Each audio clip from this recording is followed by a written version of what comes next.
নমস্কার। অনুরাগের ছোঁয়ার আজকের পর্বের রিভিউ নিয়ে আমি পৌঁছে গেছি তোমাদের সামনে। তো আজ থেকে কিন্তু ভালো মতো করে শুরু সুদীপার পরমার কাহিনী, মানে সেনগুপ্ত বাড়ির দুই নাতনি। সুদীপাকে আমরা দেখতে পাচ্ছি সে একটা গ্রামে বড় হয়েছে। গ্রামের মাঝখান দিয়ে সাইকেল চালিয়ে সে একটা জায়গাতে গিয়ে পৌঁছয়। তো সেখানে কিছু বাচ্চারা আছে, অনেক লোক বউরা আছে। তো তারা বলছে, কিরে তুই এত বৃষ্টির মধ্যে চলে এলি? বলে, হ্যাঁ আমাকে তো আসতে হতোই। বাচ্চারা তো তাদের সুদীপাকে দিদিকে পেয়ে খুব খুশি। দেখা যাচ্ছে আসতে না আসতেই সেখানে যে মহিলারা আছে তাদের প্রত্যেককে ওষুধ দিচ্ছে, তাদের পালস চেক করছে, তাদের শরীর কেমন আছে, ঠিকমতো ওষুধ খাচ্ছে কিনা, এই সমস্ত কথা বলছে। তো বলছে যে সত্যি তুই না থাকলে যে কি হতো? বলে, কেন? বলে, দেখ মা মরা মেয়েটা কত ভালোবাসিস আমাদেরকে। বলে, কেন ওরকম ভাবে বলবে না? তোমরা তো আমার মাই হলে, বলো তাহলে তোমরা তো আমাকে কতটা ভালোবাসো। আর দেখবে আমি একদিন ডাক্তার হবই, কেউ আমাকে আটকাতে পারবে না। ওদিকে দেখা যাচ্ছে একদল গুন্ডা কিন্তু সুদীপাকে ফলো করেছে। সুদীপাকে তাদের খুব পছন্দ হয়েছে, পেছনে লাগবে এবার। আর এদিকে দেখা যাচ্ছে একটা জায়গাতে মানে কিছু লোকজন, মহিলারা অপেক্ষা করছে, তারা নাকি সবাই সুদীপাকে ওখানে ডেকে পাঠিয়েছে। আর এখানে সুদীপার বাবা আর সুদীপার পিসি অপেক্ষা করছে, আর তারা ভয় পাচ্ছে কি ব্যাপার, এখানে কেন আমাদেরকে ডাকলো, আমাদের মেয়েকে ডাকলো, কিছু তো বুঝতে পারছি না। আর ওই বা এখনো আসছে না কেন? পিসি বলছে যে সত্যি এই মেয়েটা না একদম তোমার আদর পেয়ে পেয়ে এরকম হয়েছে, গেছে এখন জগৎ উদ্ধার করতে। বলে, দেখ একদম এরকম করে বলবি না, আমার আদর পেয়ে তুই মনে হচ্ছে আদর দিস না। তখন পিসিও চুপ করে যায়। তো বলছে, জগৎ উদ্ধার ও তো করবেই রে, দেশ উদ্ধার। দেশ উদ্ধার করবে না? ও তো ভালো কাজেই গেছে। তাই বলছে। বলে, কিন্তু এখনো আসছে না কেন? বলে, কি করে বলি বলতো, মেয়েটা যে কোথায় কি করছে, আর এরা যে কেন ডেকেছে এখানে, আমি তো সেটাও বুঝে উঠতে পারছি না। বলছে, আমাদের মেয়ের মতো ভালো মেয়ে আর কটা হয়? ওকে আমরা আদর দেবো না তো আর কে দেবে বলতো? আমরা ছাড়া ওর আর কে আছে? আর আমরাই তো ওর কাছে সব, তাই না? আর ও ছাড়াই বা আমাদের কে আছে? তাই বলছে। আবার পিসিমণি ওর বোনের কথাও বলছে, যে একই মায়ের পেটে দুই সন্তান, দুই বোন, কিন্তু তাদেরকে ভাগ্যের ফেরে আলাদা হতে হলো। না জানি ওই বোন এখন, মানে ওই মেয়ে এখন কিরকম ভাবে আছে। বলে, ভালোই আছে, চিন্তা করছিস কেন? আমি আর তুই তো সবই জানি, ও খুব ভালোভাবেই মানুষ হচ্ছে। তাই বলছে। আর ওদিকে পরমা তো খুব বড় বাড়িতে মানুষ হচ্ছে, তাদের অবস্থা খুব ভালো, অনেক বড় বাড়ি, অবস্থাপন্ন বাড়ি আর কি। সে আলমারি খুলে বলে, ধুর ভাল লাগে না, একটাও ভালো ড্রেস পাচ্ছি না। সে তার প্রিন্স চার্মিং এর সাথে দেখা করতে যাবে, কিন্তু একটাও ভালো ড্রেস পাচ্ছে না। তার মা এসে বলছে, এ কি কাণ্ড, কি রে, তুই তোর পাপার সাথে গিয়ে একটা ভালো ড্রেস কিনে আনতে পারলি না? বলে, দূর যাওয়াই তো হলো না। তার পাপা এসে বলছে, কি আমার প্রিন্সেসের কি হয়েছে? বলে, দেখো না পা, আমি প্রিন্স চার্মিং এর সাথে দেখা করতে যাবো আর আমার একটাও ড্রেস নেই, ভালো ড্রেস নেই। বলছে যে, ও বাবা এই ব্যাপার, কিন্তু তুই যে ড্রেসটা পরে আছিস সেটাতে তোকে এত সুন্দর লাগছে, তোর প্রিন্স চার্মিং তোর দিক থেকে চোখই ফেরাতে পারবে না। বলে, তাই বলছো? তাহলে বরঞ্চ আমি এটার ম্যাচে জুয়েলারি দেখে নিই। এবার জুয়েলারি দেখতে গিয়ে তার মায়ের জুয়েলারি রাখার জায়গাটা খুলেছে। তখন তো তার বাবা অবাক হয়ে যায়, কারণ সেখানেই তিনি মানে সেই লকেটটা রেখেছে, যেখানে তার নাম লেখা লকেট। তো বলছে, এ কি, এত বছর পরও এই লকারে কেন হাত দিচ্ছে? তখন সেই লকারে জুয়েলারি খুঁজতে খুঁজতে সেই পুটলিটা কিন্তু পড়ে যায়। তো বলছে, এটা কি? তখন তার বাবা গিয়ে কাড়িয়ে নেয়। তো বলছে, কি হলো বাবা, তুমি ওরকম মানে পাপা তুমি কাড়িয়ে নিলে যে? বলে, একদম এটাতে হাত দেবে না, এটা আমাকে একজন দিয়েছে, আমি কাউকে বলতে পারবো না। তখন তার ওয়াইফ বলছে, কাউকে বলতে নিজের বউ মেয়েকেও নয়? বলে, না কাউকে না। তোমরা কেন বুঝতে পারছো না? কাউকে না মানে কাউকে না। পাপাকে রেগে যেতে দেখে বলছে, পাপা তুমি এত রিয়াক্ট করছো কেন? বলে, তো রিয়াক্ট করার কি আছে? তোমরা বুঝতে পারছো না? আর এখানে তোমাদের দরকারি জিনিস কি আছে? এখানে তোমাদের হাত দেওয়ারই বা কি আছে? তাই বলছে। তখন কিন্তু তার ফোনে আদিত্যর ফোন চলে আসে, মানে পরমার প্রিন্স চার্মিং। তো তাকে ডাকছে, বলছে, ও হ্যাঁ হ্যাঁ আদিত্য, ওই দেখো আমার ফোন, হ্যাঁ আমি এক্ষুনি আসছি, এই বলে বেরিয়ে পড়ে তাড়াহুড়ো করে। আর বেরিয়ে যাওয়ার পর তার মাও পেছন পেছন যায় দুগ্গা দুগ্গা বলতে বলতে। এইদিকে তার পাপা ভাবছে, এত বছর পরে এই লকেটটা আবার কেন বেরিয়ে এলো? এই ভগবানের কোন নীলে? সেই ছোটবেলাতে স্কুলে ওরা দুজন মুখোমুখি হয়েছিল, তাতেই কিন্তু রক্ত কথা বলেছিল, দুজন দুজনের টানটা অনুভব করেছিল। তাহলে কি এখন আবার ওদের দেখা হতে চলেছে? না হলে এই লকেটটা কেন বেরিয়ে পড়লো এত বছর পর? এরকম ভাবে ভাবছে, যে যদি সত্যিটা সামনে আসে তাহলে কি হবে, আমার কি হবে, আর তার থেকে বড় কথা শ্রুতির কি হবে, মানে তার বউকে তো বাঁচানো যাবে না সত্যিটা জানতে পারলে। এইগুলোই ভাবছে মনে মনে। এদিকে দেখা যাচ্ছে সুদীপা যখন বাড়ি ফিরছে, মানে তার বাবা মায়ের বাবা আর পিসির কাছে ফিরছে, তখন সেই গুন্ডাগুলো পেছন করেছে। বলে, এই ছাড় ছাড়, এই বলে কিন্তু মেরে চলে যায় গুন্ডাটাকে এক চড়।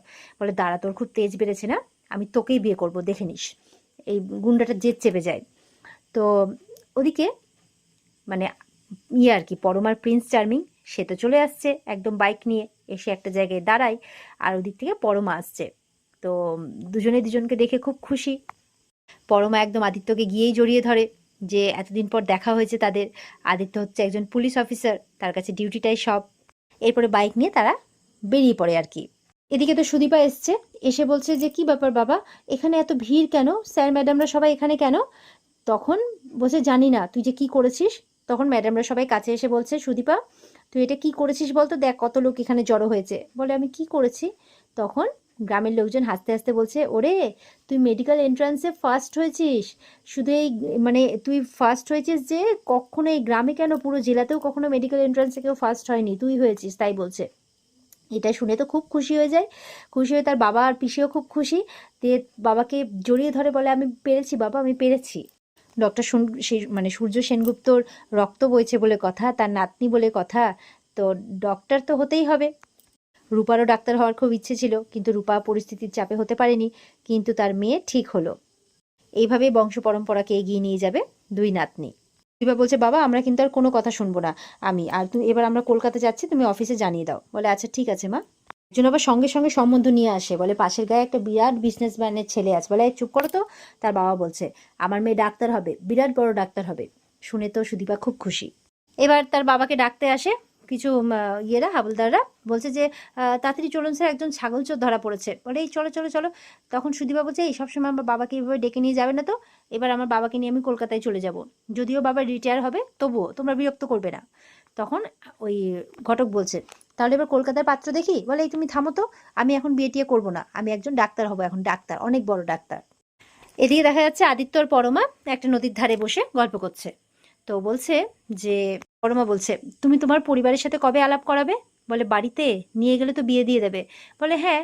বলছে আমাদের কিন্তু জয়েন্ট ফ্যামিলি, মানিয়ে নিতে পারবে তো? পরমাকে বলছে। পরমা বলছে হ্যাঁ কটা দিন পারবো। তারপর? বলছে তারপর? বলে ও তারপরটা আমি জানি না, আমি শুধু তোমার সাথে থাকতে চাই ব্যাস। তো বলছে যে আমি কিন্তু মানে আদিত্য বলছে কদিন চেনো আমাকে? এই তো কদিন হলো। বলে তবু আমি তোমাকে চিনি, আমি তোমাকে খুব ভালোবাসি, তাই বলছে। তো বলছে তোমার বাড়িতে যদি আপত্তি করে? বলে আমার পছন্দই শেষ পছন্দ বাড়িতে, তাই বলছে। তো বলছে দেখো আমি কিন্তু খুব পজিটিভ আর খুব হিংসুটে, পরমা বলছে। তখন আদিত্য বলছে কিন্তু এতটা পজিটিভ আর হিংসুটে হলে তো হবে না আমাদের পরিবারে। তখন কিন্তু এই কথা বলতে বলতে ফোন চলে আসে, মানে তাকে জয়েন করতে হবে। সেখান থেকে ফোন আসে, বলে আমার ডিউটির ওখান থেকে ফোন এসছে, আমাকে জয়েন করতে হবে, আমাকে বেরোতে হবে এখন। বলে মানে? বলে দেখো আমার কাছে ডিউটিটাই কিন্তু সব। তখন পরমা বলে মানে আমার থেকেও বেশি বড় ডিউটি? বলে হ্যাঁ তোমার থেকেও বড়। তখন ফোন আসে, বলে হ্যাঁ স্যার আমি এক্ষুনি আসছি, তাই বলছে। এই বলে বেরিয়ে পড়ে। পরমার খারাপ লাগে, যাওয়ার সময় আদিত্য বলে যে আমাকে একটা গ্রামে যেতে হবে, সেখানে কিছু ক্রিমিনাল খুব বদমাশি শুরু করেছে, এই বলে বেরিয়ে পড়ে। তো এদিকে আদিত্য বেরিয়ে পড়ে গ্রামের উদ্দেশ্যে বাইক নিয়ে, আর ওদিকে সুদীপা মানে বাড়ি ফিরছে সাইকেল নিয়ে, তখন গুন্ডাগুলো আবার বাইক নিয়ে পেছন করেছে, পাশে পাশে যাচ্ছে আর উল্টোপাল্টা কমেন্ট করছে। এরপরে তো সুদীপার পথ ঘিরে ফেলে, হাত ধরে ফেলে, এই হাত ছাড়া বলছে। বলে কোথায় যাবি? আমার হাত ছাড়িয়ে পালিয়ে কোথায় যাবি? তাই বলছে। সুদীপা বলছে ছাড়বি না তো, হাতটা ছাড়বি না তো? বলে মুখে থুতু দিয়ে দেয়। বলে কি তুই আমার মুখে থুতু দিলি? এই বলে সুদীপা এগিয়ে আবার একটা ইট তুলে ইটের বাড়ি মারে। তখন আবারও কিন্তু সুদীপার সাইকেল ধরে টানাটানি করছে। সুদীপা বলছে আজকে মনে হয় আমি আর বাঁচবো না, এখানে আশেপাশে কেউ নেই, কে বাঁচাবে আমাকে? ঠিক তখন সামনে দিয়ে একদম হিরোর এন্ট্রি, মানে চলে আসছে সেই আদিত্য বাইক নিয়ে। এবার তো সামনে গুন্ডাগুলো সুদীপার সাথে অসভ্যতামি করার চেষ্টা করছে, আর পেছন থেকে চলে এসছে আদিত্য, এসে গুন্ডাগুলোর হাত ধরে নেয় আর কিন্তু গুন্ডাগুলোকে মারতে থাকে। সুদীপা কিন্তু ঘুরে ছেলেটাকে দেখেও না, শুধু দেখে যে কেউ না কেউ বাঁচাতে এসছে, ব্যাস ও কিন্তু সাইকেল নিয়ে ছুট একদম সেখান থেকে। আদিত্য গুন্ডাগুলোকে মারতে থাকে, মারতে মারতে গুন্ডাগুলো তার মাথায় কিন্তু একটা আঘাত করে, তারপরে গুন্ডাগুলো সেখান থেকে পালিয়ে যায়। এরপরে সঙ্গে সঙ্গে পরমা ফোন করেছে আদিত্যকে, পৌঁছেছে কিনা চিন্তা করছে। তো তো বলছে হ্যাঁ আমি পৌঁছে গেছি। বলে তুমি ফোন করলে না, তোমার গলার আওয়াজটা কেমন একটা লাগছে। তো আদিত্য বলছে না পরমাকে কিছু বলা যাবে না, নাহলে শুধু শুধু চিন্তা করবে। বলছে না আমি এই সবে পৌঁছলাম।